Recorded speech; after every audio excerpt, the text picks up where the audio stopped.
ప్రభు నామంలో అందరికీ వందనాలు. దైవ మర్మములు. మార్చి 28. ఆ అత్తరు బుడ్డి పగలగొట్టి ఆయన తల మీద పోసెను. మార్కు 14:3.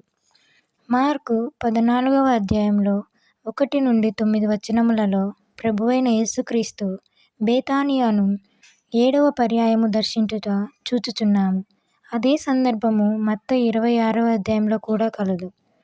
మత్తయి 26:2లో పస్కా పండుగకు 2వ దినముల ముందు ఆయన తల మీద అత్తరు పోయబడునని వ్రాయబడి ఉన్నది. ఇచ్చట మన ప్రభువు తన శిష్యులతో తాను పొందిన శ్రమ, నిందింపబడి, చంపబడి తిరిగి లేచు సమయము వచ్చియున్నదని చెప్పెను. ఈ మాట ఆయన తన శిష్యులతో అనేకసార్లు చెప్పినను వారు ఆ మాటలకు అర్థము గ్రహించకయు నమ్మకయు ఇండిరి. అయితే స్త్రీలు మాత్రము ప్రభువు చెప్పినది నమ్మిరి. ఆ కారణము చేతనే మరియ ఆయనను అభిషేకించుటకై వచ్చెను.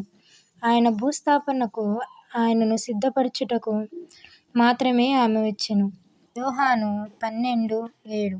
ఏదో ఒక విధముగా ఆమె మనోనేత్రములు వెలిగించబడి ఉండెను. అందువలన ఆమె ప్రభువైన యేసు తన ప్రాణమును ఇష్టపూర్వకముగా లోకమంతటి కొరకై అర్పింపబోచున్నాడని గ్రహించెను. ఆ స్త్రీ ఒకవేళ తనకు కలిగినవన్నీయు అమ్మి ఆ అత్తరును కొని ఉండవచ్చును.